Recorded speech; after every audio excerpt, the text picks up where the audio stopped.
नमस्कार दोस्तों, मैं अविनाश दास रेशनल कबीर यूट्यूब चैनल में आप सबका हार्दिक स्वागत करता हूं।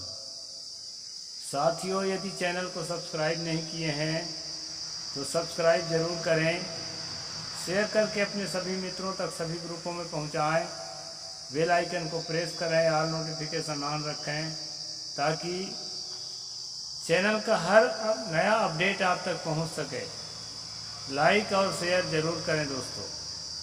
इस चैनल के उद्देश्य किसी भी जाति, धर्म, संप्रदाय या व्यक्ति विशेष को हाथ पहुंचाना नहीं है। इस चैनल का उद्देश्य है दोस्तों जन जन में तर्कशीलता को विकसित करना, आडंबर पाखंड से समाज को मुक्त करना और वैज्ञानिक सोच का विकास करना। अभी मैं पहले वैसे कुछ सीरीज निकाल चुका हूँ। एक छोटी सी किताब न्यायनामा, इसकी एक कविता आपके सामने पाठ करूँगा दोस्तों, उसी पर थोड़ी चर्चा करूँगा। बुरे कर्म से बरजता क्यों नहीं है, न माने तो फिर गरजता क्यों नहीं है। बुरे कर्म से रोक सकता नहीं है, कहाँ दंडदाता जो सोता कहीं है अंतर्यामी वो सर्वज्ञ व्यापी, न्यायी दयावान कहते हो आपी। जो है एक देसी वो अल्पज्ञ राजा, पीछे करे न्याय सुन के आवाजा। जिसको छिपा के बुरा कर्म करता, डर है मनुज का मुझे देख पड़ता। नहीं मोक्ष दाता जो मुक्ति छुड़ाता, बिना कर्म का जीव दुख में गिराता। इस प्रकार दिगर नंबर 4 न्यायनामा के पद है दोस्तों। ईश्वर के संबंध में लेखक ने यहाँ पर लिखा है, मनुष्यों को बुरे कर्म करते देखकर ईश्वर उन्हें क्यों नहीं रोकता। आप देखते हैं समाज में मासूम लोगों की हत्या कर दी जाती है। भारत में तो जाति के नाम से ही हत्या कर देते हैं। बड़े बड़े मूंछ रखने वाला आदमी अगर शोषित वंचित तबके का है, दलित है या और अन्य जो पिछड़ा वर्ग है, तो उसको बड़ी बड़ी मूंछ रखने के कारण ही हत्या कर दी जाती है। घड़े छूने के कारण आए दिन आप लोग समाचार में देखते हैं, हत्या कर दिया जाता है, सिर पर पेशाब कर दिया जाता है और बहुत सारे अन्याय अत्याचार, ये सब कुछ होता है। इसको देख करके भी ईश्वर यदि कहा है कि वो दंडदाता है, न्याय करता है, सबको जो है समान रूप देखने वाला है, सारे अच्छे लक्षण हैं ईश्वर के, लेकिन जो है यहाँ लेखक कहते हैं दोस्तों कि वो डांटता फटकारता क्यों नहीं है कोई बुरा कर्म करता है। तो यदि वह मनुष्यों को बुरे कर्म से रोक नहीं सकता तो दंडदाता किस न्याय से हो सकता है। मतलब वो दंड देने का अधिकारी कैसे हो गया। यदि साधारण राजा है तो पहले वो कानून बनाता है और कानून के अनुसार चलाता है। जो कानून तोड़ता है उसको सजा देता है। जब ईश्वर ने वेद शास्त्रों में कानून बनाया है तो यहाँ पर लेखक का कहना है कि कानून अगर बनाया है, उसका कानून टूटता है तो पहले कानून में रोकने के लिए उसको सिपाही लगाना चाहिए, या अपने ही सर्वशक्तिमान है तो अपने शक्ति का उपयोग करना चाहिए और जो है कानून की रक्षा करना चाहिए। यदि तब भी नहीं मानते हैं तो उनको रोका जाना चाहिए। तो इस प्रकार कुछ भी करते हुए ईश्वर दिखाई नहीं पड़ता, ऐसा लेखक का कहना है। हे भक्तों, आप स्वयं कहते हैं कि ईश्वर सबके मन की बातों को जानने वाला अंतर्यामी है, सर्वज्ञ है, सर्वत्र व्याप्त है, न्यायी है, दयावान है।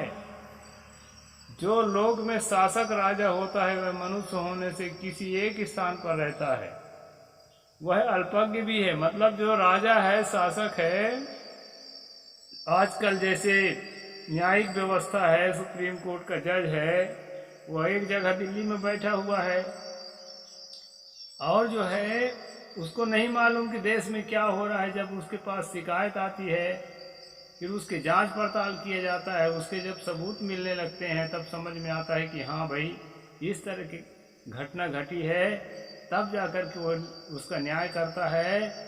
जबकि ईश्वर के बारे में ये कहा गया है कि वो जो है न्यायी है, दयावान है, लेकिन साथ साथ वो सब जगह क्या हो रहा है उसको वहीं से जान लेता है जहाँ है।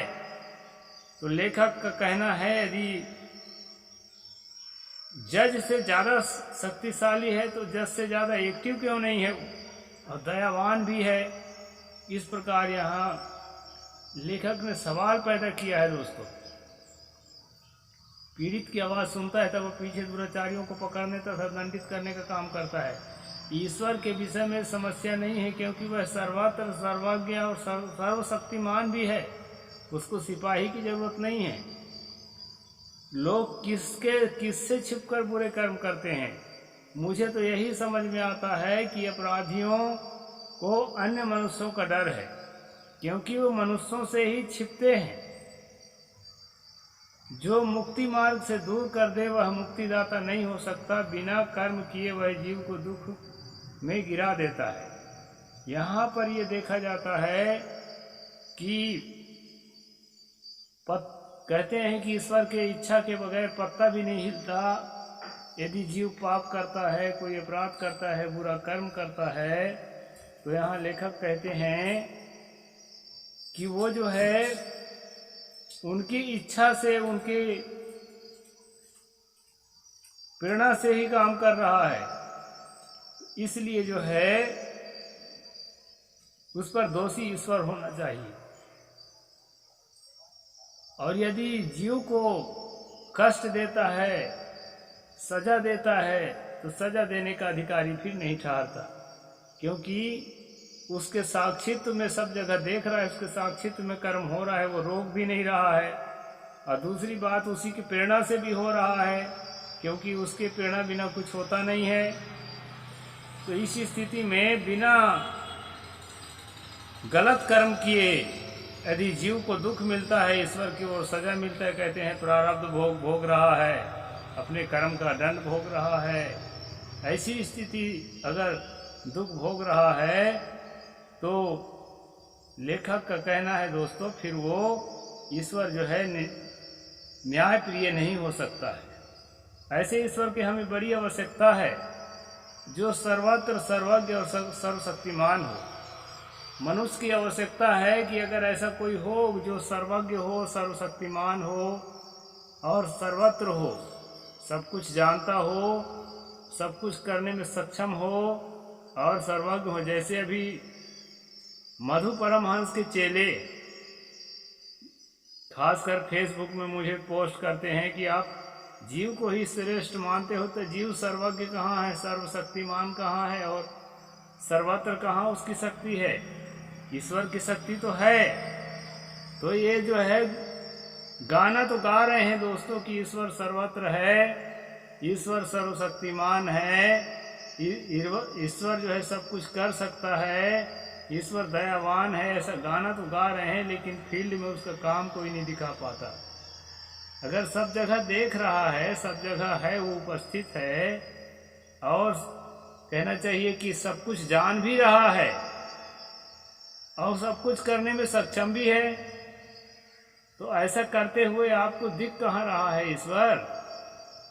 यहाँ जितने बुरे अच्छा कर्म होते हैं, चलो ठीक है भाई, अच्छा कर्म होना चाहिए, सेवा हो रहे है, परोपकार हो रहा है, सत्संग हो रहे है, दान पुण्य हो रहे हैं, दीन दुखियों की मदद हो रहे हैं। ऐसी स्थितियों में यदि चुपचाप बैठा है ईश्वर तब तो ठीक है, लेकिन यहाँ चोरी हत्या व्यभिचार भी तो रात दिन हो रहे हैं। तो ऐसी स्थिति में अभी आपने देखा था कुछ दिन पहले एक सिपाही ने जो है ट्रेन में गोली मार दिया, और सिर्फ इसलिए गोली मार दिया कि वो मुसलमान था। मतलब वो व्यक्ति मुसलमान था इसलिए वो सिपाही ने गोली मार दिया। सिपाही के अंदर ये दृढ़ भावना थी कि मैं हिंदू हूँ, ये हिंदू का देश है, ये कहाँ से बैठ गया। इस तरह से बहुत सारी घटनाएं आप देखे हैं, बलात्कारों की घटना आप देख रहे हैं, बहू बेटियों के साथ, मणिपुर में नंगा घुमाने की घटना देख रहे हैं, बहुत सारी ऐसी चीज हैं। और जो है करप्शन की घटना देख रहे हैं, देश की संपत्ति को नेता जो है अपने व्यक्तिगत स्वार्थ में छिपा छिपा के रख रहे हैं।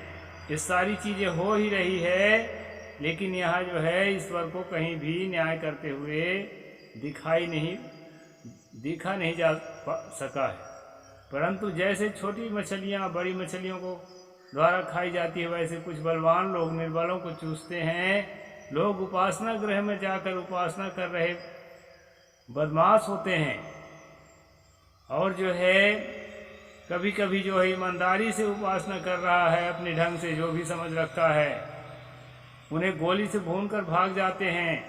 ट्रेनों में दुष्ट लोग बम रख देते हैं और वे अपने समय से फूटते हैं, सैकड़ों हजारों मर जाते हैं, घायल हो जाते हैं, बिल्डिंगों उड़ा दी जाती है, उपासना गृह उड़ा दिए जाते हैं। ईश्वर के नाम से इकट्ठा धन जो सार्वजनिक सेवा में लगना चाहिए, ट्रस्टियों तथा पुरोहितों द्वारा व्यक्तिगत विलास में लगता है। इनको लेकर हत्याएं भी होती है। ऐसे उपासना गृह हैं जहाँ एक तरफ ईश्वर पूजा तो दूसरी तरफ दुराचार का तांडव चलता है। व्यापार में बड़ी बड़ी बदमाशियां चलती हैं और कतिपय राजनेता करोड़ों अरबों का वारा न्यारा करते हैं। चोरी डाका और छिटपिट हत्या तो साधारण बात है। इन जैसे दुखों से बचने के लिए सर्वत्र व्याप्त सर्वत्र और शक्तिमान ईश्वर की आवश्यकता है। इस प्रकार जो देश में जो भी अवांछित होता है, अनवांटेड होता है, उसके लिए ऐसे ईश्वर की आवश्यकता दुनिया को है, जो सर्वत्र हो, सर्वज्ञ हो और सर्वशक्तिमान हो। ये बहुत सुंदर कल्पना है दोस्तों, लेकिन ऐसा है नहीं। होता तो ये सब काम करते हुए दिखाई पड़ता। आग होती है तो वहां से गर्मी आते हुए दिखाई पड़ती है। तो इस तरह लक्षण वाला कोई होता दुनिया में, कोई न्यायी, कोई दयावान, कोई सर्वज्ञ, कोई सर्वशक्तिमान, तो उसका जो है अपने गुणों के अनुसार कर्म करते हुए दिखाई पड़ता। इसलिए दोस्तों ईश्वर पूरी तरह से काल्पनिक है, इस बात को बताने का प्रयास लेखक ने यहाँ किया है। परंतु वह बेचारा कहीं नहीं है। यदि वह होता तो ऐसा न होने देता। एक दिन दुनिया से कानून और शासन उठा लिए जाए तो यह सब नरक हो जाएगा। एक दिन अगर ऐलान कर दिया जाए कि आज जो है संविधान खत्म है, अब जिसको जैसा बने वैसा कर्म करे, तो दोस्तों हालत बिगड़ जाएगी देश की।